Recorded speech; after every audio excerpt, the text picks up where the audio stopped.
বোঝো না সাতালি পরে তো কাপড় দয়ার নবীর গহনা। তো নবীজির বেটি একদিন অসুস্থ হয়েছিলেন, তিনি তার বেটিকে দেখার জন্য নিয়ে গিয়েছিলেন, সঙ্গে এক কুরাইশ বলে একটি সঙ্গে নিয়ে গিয়েছিলেন।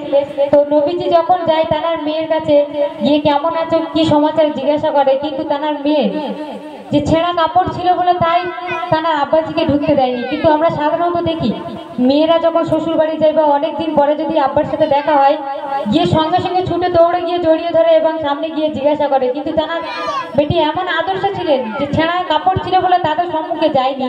তাই কবি ছন্দের মাধ্যমে বলছেন, শুনুন। নবীর ননদে জান্নাতে রানে অসুস্থ হয়েছিলে, প্রিয় বেটির খবর শুনে নবীজি দেখতে গেলে। নবীর ননদে জান্নাতে রানে অসুস্থ হয়েছিলে, প্রিয় বেটির খবর শুনে গেলেন দুজন দেখতে। নবীর ননদে জান্নাতে রানে অসুস্থ হয়েছিলে, প্রিয় বেটির খবর শুনে নবীজি দেখতে গেলে। কুরাইশের তার এক সাহাবী সঙ্গে দেখতে এলেন, ইমরান বিন হুসাইন নামে নবীজির সঙ্গে গেলে। দুজন গেলেন তেরে বাড়ে, ওরে দুজন গেলেন তেরে বাড়ে, দেখিবার বসনা সাতালি পরতো কাপড় দয়ার নবীর গহনা। সাতালি পরতো কাপড় দয়ার নবীর গহনা। আপতে মরি ঘটনা শুনুন সর বোঝো না সাতালি পরতো কাপড় দয়ার নবীর গহনা। তো নবীজি গিয়ে তার মেয়ের দরজায় কিভাবে টোকা দিয়ে আর বলছে, মাগো আসতে পারবো কি, তাই কবি উদ্দেশ্য করে লিখছেন, শুনুন। দরজায় দাঁড়িয়ে টোকা দিয়ে নবীজি বেটি বলিল, সঙ্গে আছে এক সাহাবী, আসতে পারবো কি বলো। আর ভিতরে থেকে আওয়াজ আসে, ডানা না বাবা রে, পর্দা করা মতো কাপড় চেহারা ডাকবো কি করে। ওরে দয়ার নবী খুলে দিলা, দয়ার নবী খুলে দিলা নিজের চাদরখানা।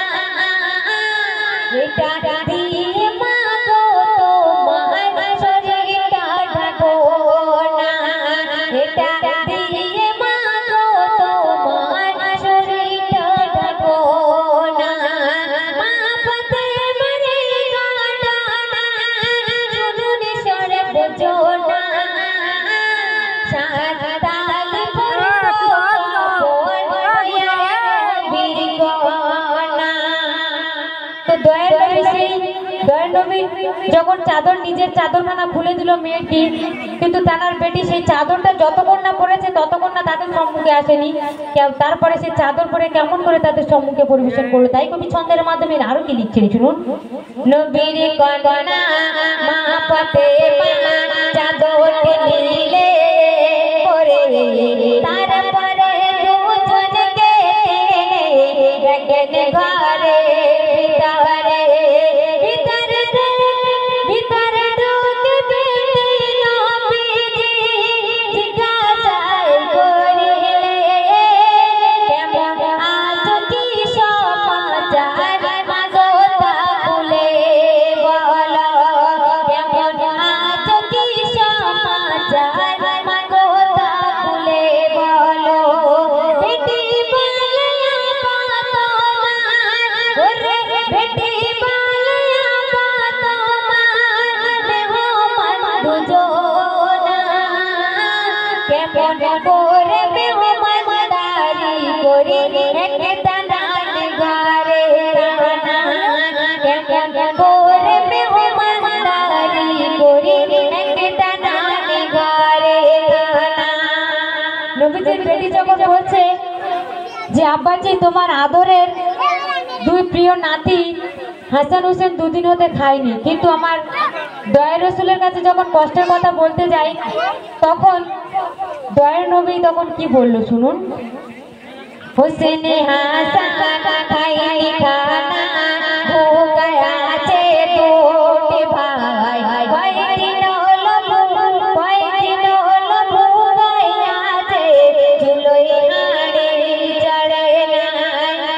নবীজি যখন প্রিয় বেটিকে ধরিল বুকে জড়িয়ে বাজারে নয়নে কাঁদে দুজন বাপ বেটি দাঁড়িয়ে। নবীজি বলে দিতে না দে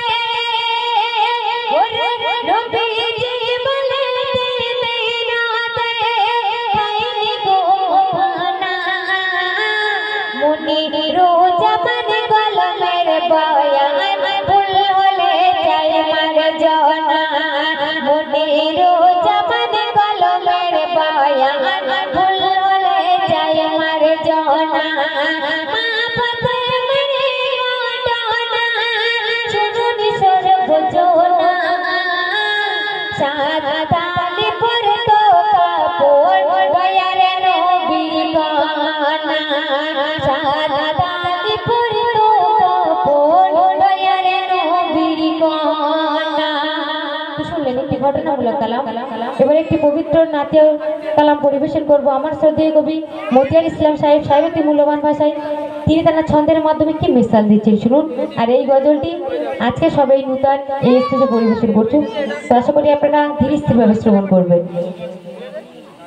এই নবী কামলিওয়ালা রূপে খোদারি নূর বরসায় এই নবী কামলিওয়ালা রূপে খোদারি নূর বরসায় জিনমে আনন্দ তো বিশেষ কোনো মধুময় জিনমে আনন্দ তো বিশেষ কোনো মধুময় এই নবী কামলিওয়ালা রূপে খোদারি নূর বরসায় এই নবী কামলিওয়ালা রূপে খোদারি নূর বরসায়।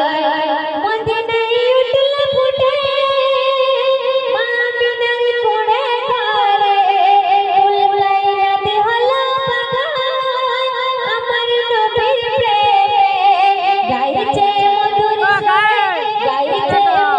সুরে গুনগুনিয়ে কোমর তুলে গাইছে মধুর সুরে গুনগুনিয়ে কোমর তুলে। নবী কামলিওয়ালা রূপে খোদারি নূর বরসায় নবী কামলিওয়ালা রূপে খোদারি নূর বরসায়। যার রসুলতে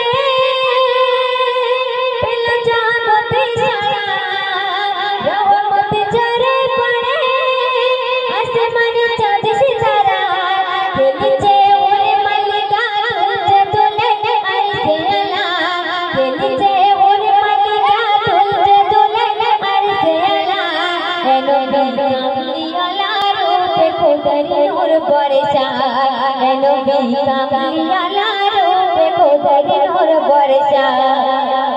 আজকে পাগল সারা এই রসুল তোমার নামে আজকে পাগল পারা এই রসুল তোমার নামে কবি মতিয়ার হলো দিবানা এই রসুল তোমার প্রেমে মনে গাতা তোমার চেহারা নূরানি গাতা দিলে মনে গাতা তোমার চেহারা নূরানি গাতা দিলে। নবী কামলিওয়ালা রূপে খোদারি নূর বরসায় নবী কামলিওয়ালা রূপে খোদারি নূর বরসায়। তো এরপর পরবর্তী গজল